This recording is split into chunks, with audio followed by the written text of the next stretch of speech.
Mr. Ronaldo Silva, drug trafficker extraordinaire and budding escape artist, looks down at his smooth-shaven legs. He runs his hand across his shorn arms.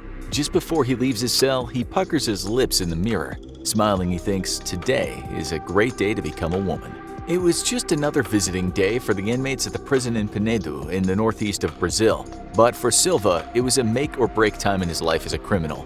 He was about to commit himself to one of the most daring escapes on record, and it has to be said, one of the funniest too.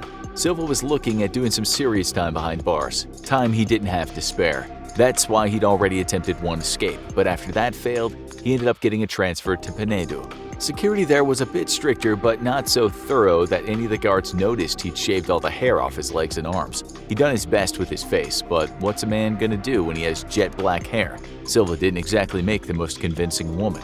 When he arrived at the visiting area, he was among a throng of inmates visiting their nearest and dearest. Silva sat down across from his wife, still making sure to hide the fingernails he'd already decorated with a rather fetching red varnish. When the coast was clear, his wife passed a tube of red lipstick. He did his best to apply it without the aid of a mirror. The prison might have been understaffed that day because not only did his wife manage to pass him a wig, but the two exchanged clothes. Silva slipped on her blue dress and she donned his shorts. He tied the dress at the waist with a black belt and buttoned it above his bra. Now there was just one thing left: footwear. He wanted to look the part, but let's just say he'd not had much practice wearing high-heeled shoes. As the buzzer sounded for the end of visiting time, somehow Silva's wife mingled with the inmates and he joined the group of visitors. Keeping his head down but struggling to find his balance in those shoes, he walked right out of the prison. Outside, among the scores of other women, he just kept on strutting. A wide grin began to form on his face as he made it down the street. The next stop was the bus station. There, two men were waiting on motorcycles to take him to freedom. But as he picked up the pace in his excitement, that manly gait of his became more obvious. People stared at Silva as he hobbled along on those heels, his 5 o'clock shadow now looking very out of place with his clothes. One of those who noticed this strange sight was a local cop, and he put two and two together. Silva's freedom didn't last long. The cop put Silva back in handcuffs and soon he was walking back in the direction of the prison, although at that point he'd slipped out of his heels. As for his wife, she denied any part in the escape attempt, saying Silva had just demanded her clothes. The warden didn't believe that for a second, although he had to admit the entire thing had been an embarrassment for the prison. He told the Brazilian media at the time it was visiting hour and there were more than 150 family members inside the prison. But we're taking measures to ensure this doesn't happen again. You have to wonder, though, where Silva got the idea to do such a brazen thing. We think we know. In 1973, an American named Dwight Worker found himself in Lecumberri prison in Mexico City. He'd been given a lengthy prison sentence for attempting to smuggle cocaine from South America through to the U.S. After experiencing some astoundingly awful conditions in the prison, he made a plan to escape. There was just one problem, though. The place was a fortress. The only inmate to have escaped before was the notorious Pancho Villa.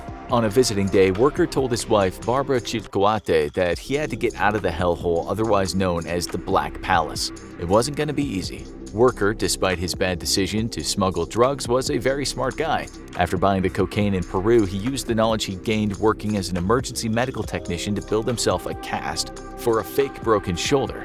He even went as far as making a bunch of counterfeit x-rays should anyone question his injury. If anyone asked how he managed to break his shoulder, he created a printout of a newspaper article that talked about how this American guy had fallen while climbing up Mount Chimborazo in Ecuador.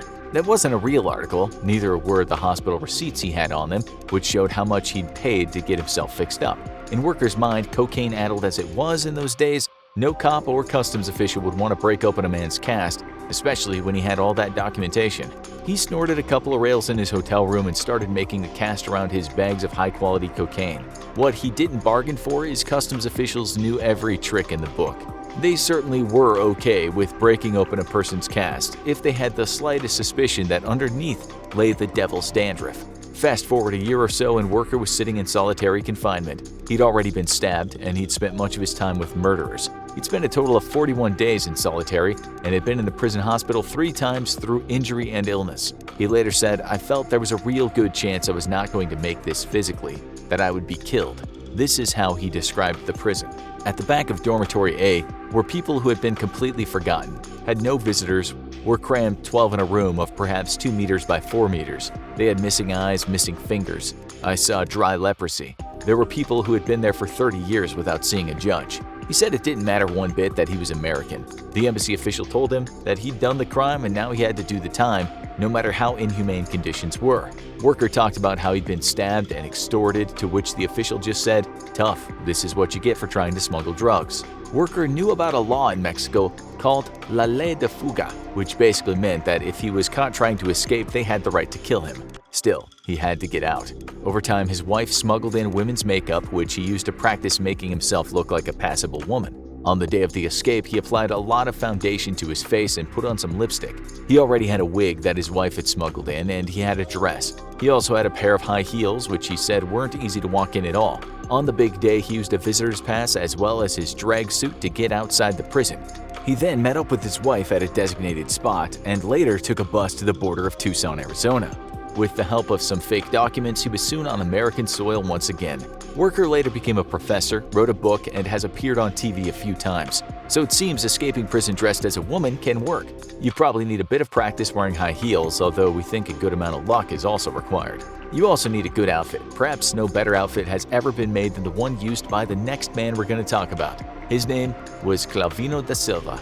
Nicknamed Shorty, he was somewhat short in stature, although this helped when he tried to escape a Brazilian prison in 2019.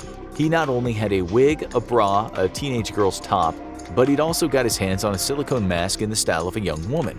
Da Silva certainly looked the part, although his uncanny female mask was maybe a bit too distressing to pass as believable. The guards pulled him up and his cunning plan was thwarted. Still, facing a 73-year prison sentence for a drug offense, it's no wonder he planned an escape.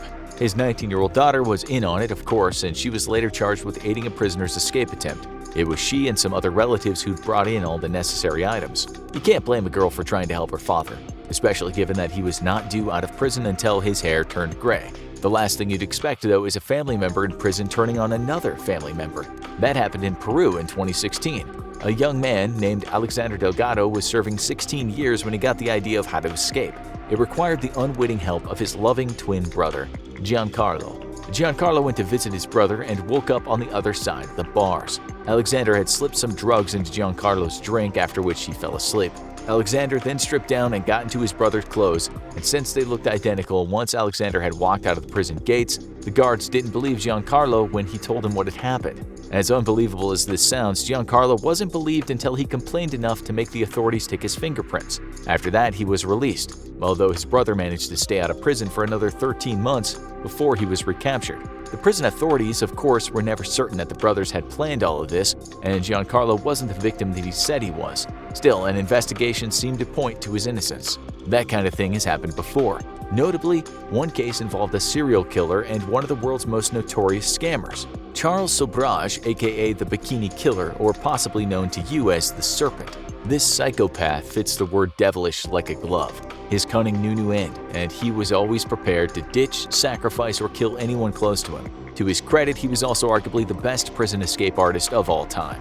One of those escapes involved his half-brother, Andre. The two had been arrested in Greece, although Andre was basically a petty criminal compared to his brother. When both were in jail for a small jewel robbery, Charles convinced Andre to pretend to be him. Charles was a wanted man at this point in many countries, and so if the authorities realized they had a very wanted criminal on their hands, things could have gotten very bad for him.